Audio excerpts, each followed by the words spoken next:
Noong ikalawang digmaang pandaigdig, nagkaroon ng 8 buwang blitz sa UK kung saan binumba ng German Luftwaffe ang mga lungsod ng Britanya. Halos gabi-gabi, bumababa ang mga tao sa mga silungang tulad ng mga itinayo sa London Underground. Kaunti lang pagkain doon, pero kung swerte ka, maasahan mo ang honey biscuits at isang mangkok ng blitz soup.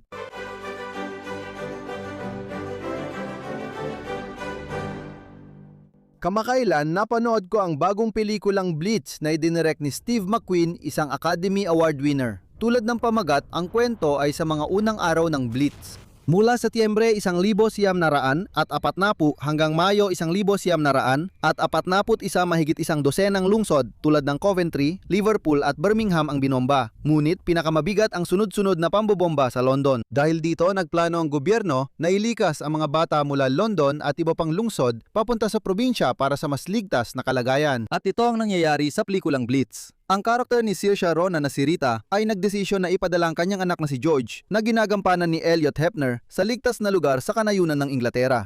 Mula simula ng pelikula, mabilis na ang tibok ng puso ko dahil sa matinding pambubumba ng London at hindi ito humupa hanggang dulo.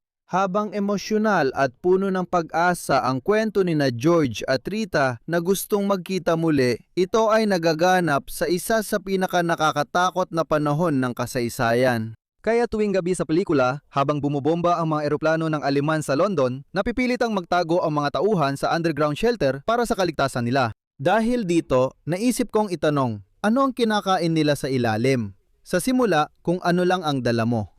Ngunit makalipas lang ng ilang linggo, may inupahang grupo ng kababaihan na naghahain ng pagkain mula sa kantina o umiikot sa mga shelter para mamigay ng merienda, tsaa at iba pang pagkain. Noong Nobyembre 1900 at 41 reporter ng Evening Standard ang bumaba sa isa sa mga shelter at ikinuwento ang buhay doon.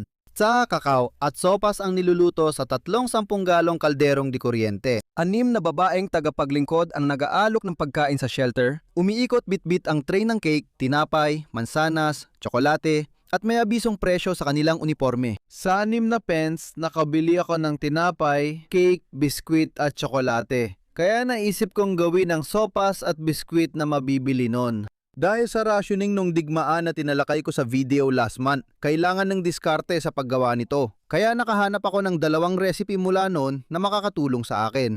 Para sa sopas, tumingin ako sa aklat ng pagluluto ni na Gert at Daisy noong panahon ng digmaan. Sina Gert at Daisy ay isang sikat na duo ng komedya noon. Ang kanilang recipe ay tinatawag na blitz soup na akmang-akma sa panahon. Pinili ko ang simpleng recipe na ito dahil sa pangalan at may kasamang tula. Kapag bumaba ka sa silungan, maaaring hindi ito kasing ganda ng Ritz.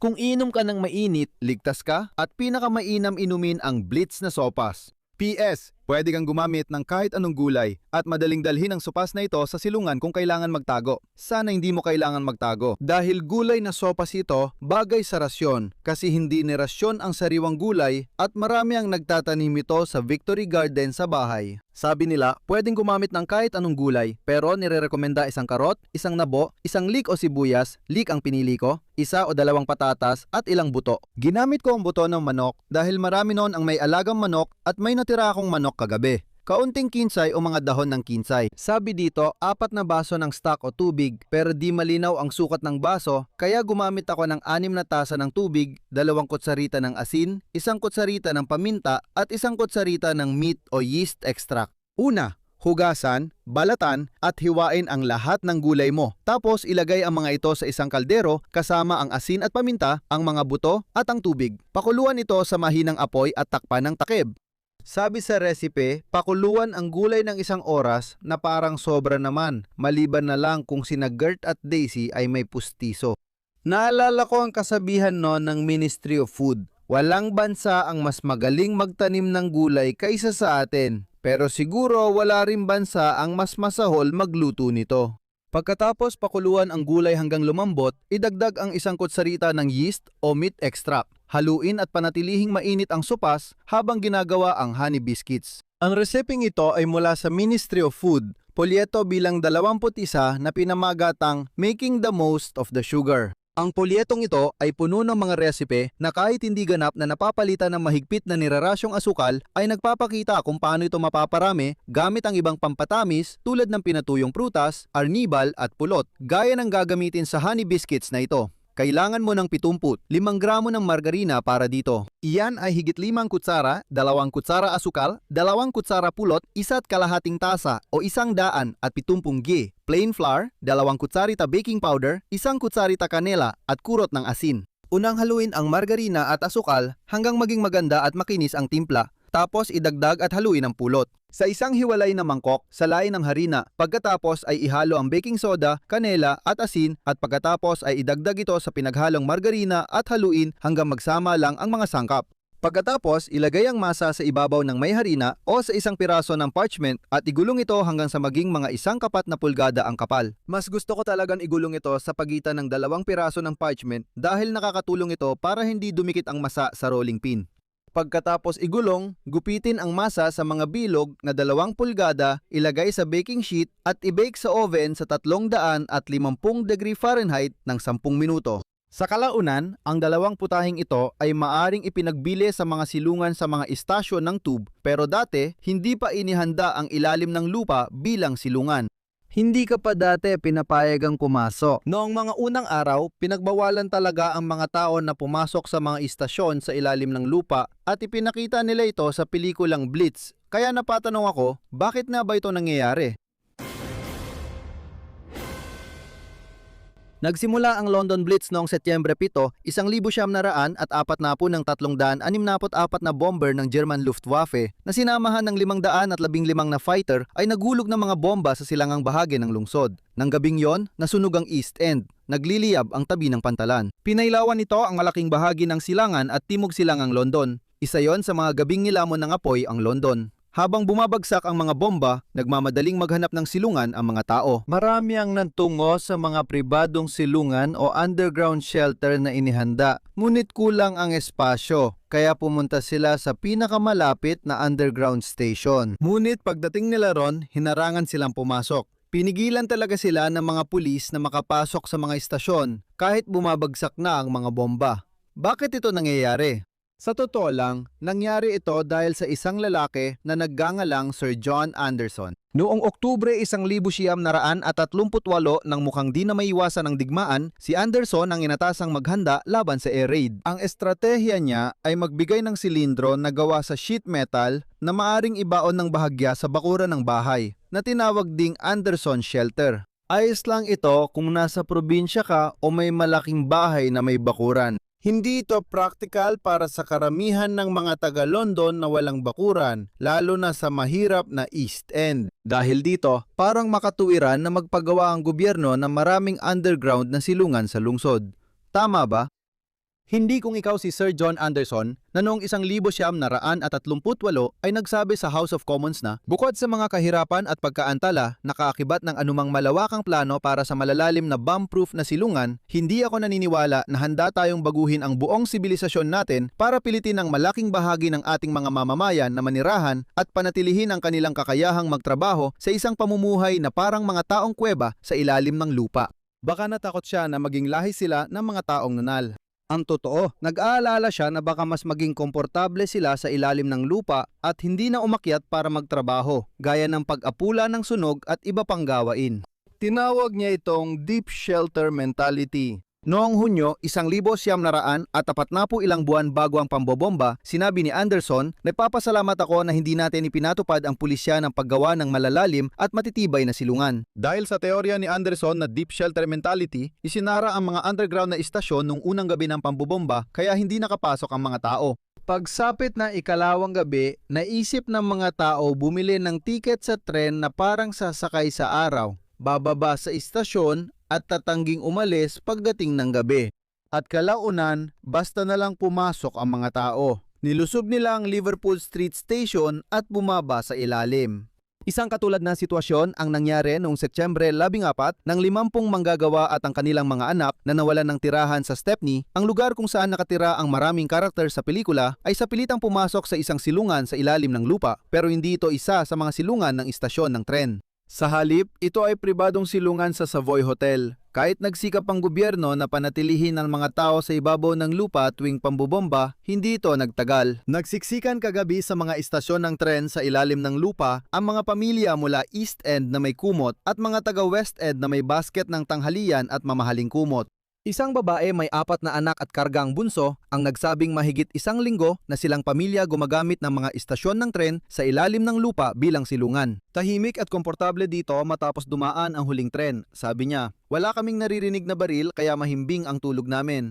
Kahit ilang linggo na ang lumipas mula na magsimula ang pambobomba, pinapayuhan pa rin ng gobyerno ang mga tao na huwag gamitin ang mga istasyon ng tren sa ilalim ng lupa bilang silungan. Nanawagan kagabi ang mga ministeryo ng Pambansang Seguridad at Transportasyon na iwasan ng mga tao, lalo na ng malalakas na lalaki, ang paggamit ng mga istasyon ng tren sa ilalim ng lupa bilang mga silungan sa panahon ng pambobomba mula sa himpapawid, maliban kung talagang kailangan. Kung ang literal na pagbagsak ng mga bomba mula sa langit ay hindi pa matatawag na kadyat na pangangailangan, ewan ko na lang kung ano pa. Sa bandang huli, parang sumuko na rin ang gobyerno at sinabi na, sige na nga, at pinayagan nilang gamitin ang 79 na istasyon ng tren sa ilalim ng lupa bilang mga silungan sa ilalim ng pamamahala ni Admiral Sir Edward Evans na kilala bilang diktador ng mga silungan ng London.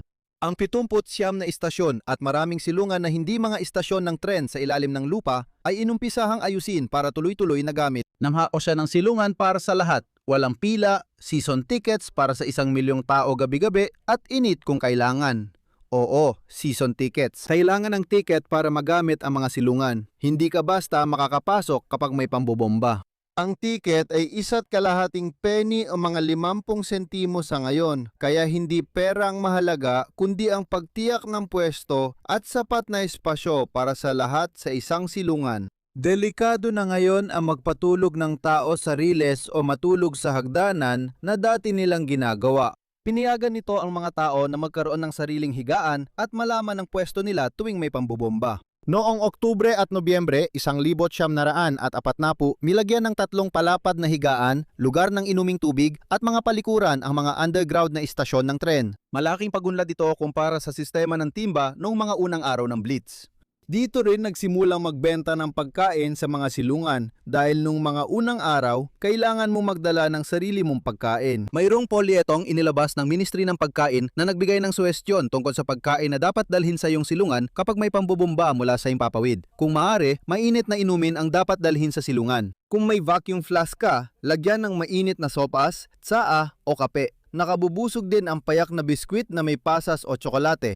Ganun din ang mga sandwich na may keso, sardinas o delatang salmon. Kailangan ng mga bata ng maraming tubig. Maganda ang barley sugar para sa kanila.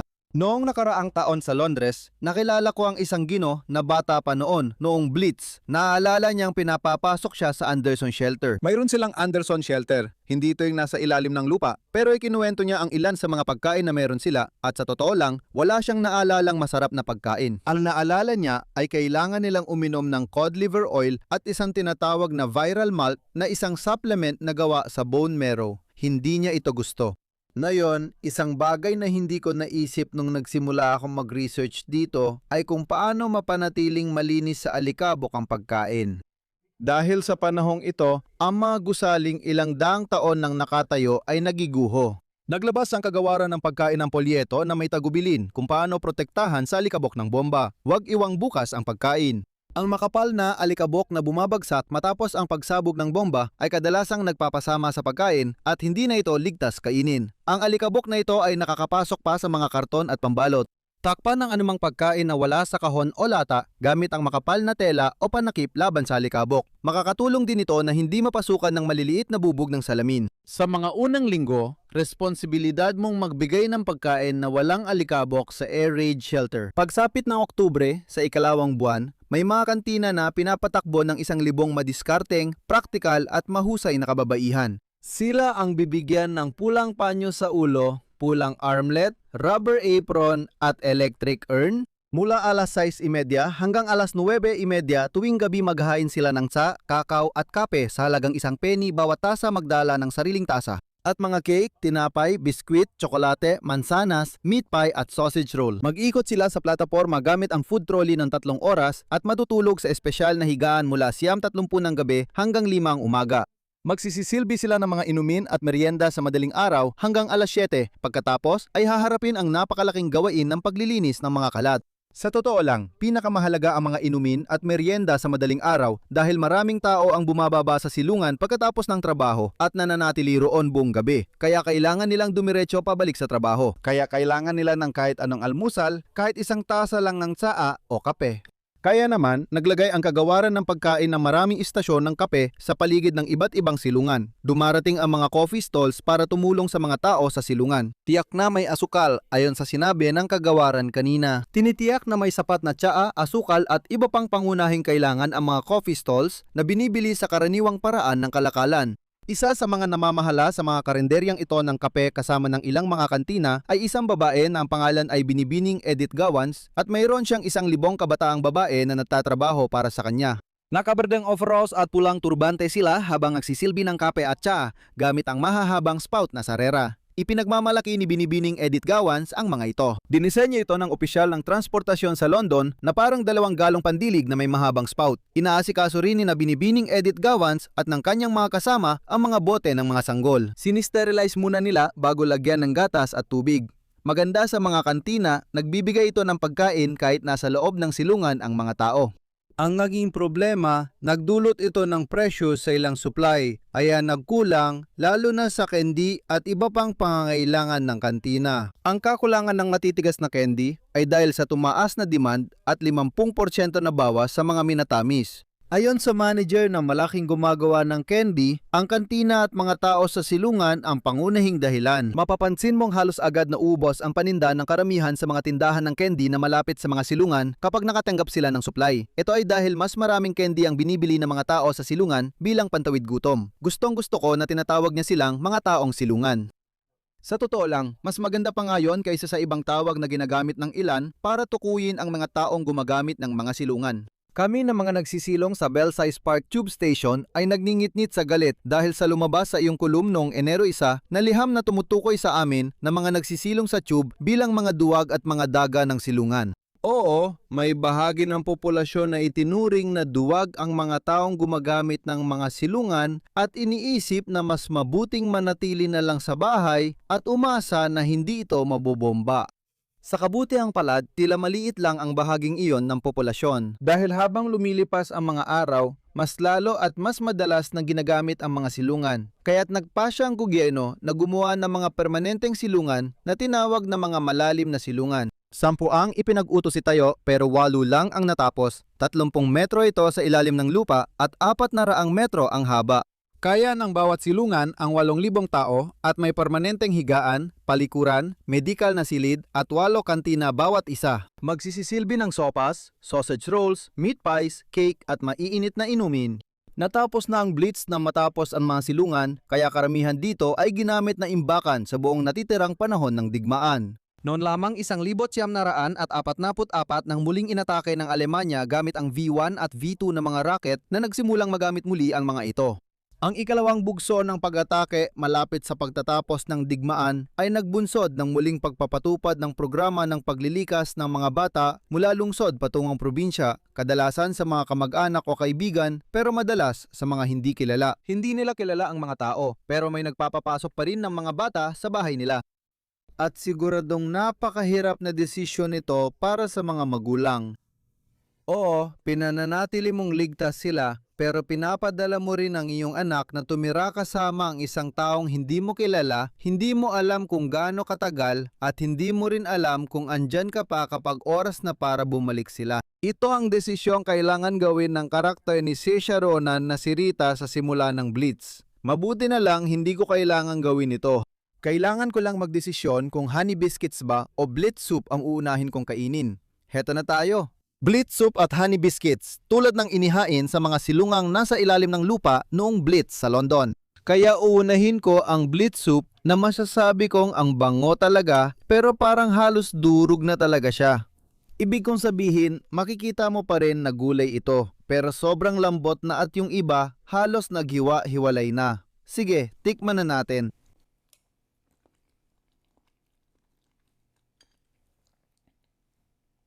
Masarap siya at may konting anghang pa. Siguro may tamang dami ng paminta.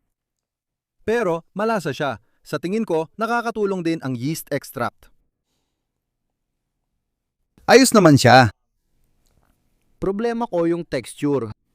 Siguro lulutuin ko ito ng mga kalahating oras lang, hindi isang oras. Kapag isang oras, masyadong naluluto ang mga gulay, pero masarap talaga ang lasa. At maisip mo na, alam mo yon, magiging masarap, mabigat at pampainit na putahe ito na pwedeng kainin sa isang bomb shelter. Ngayon, pagdating sa honey biscuits, ang bango rin talaga nila. Amoy parang graham crackers habang niluluto. Maganda ang kinalabasan nila. Napakapayat nila pero hindi naman mukhang matigas. Tikman natin.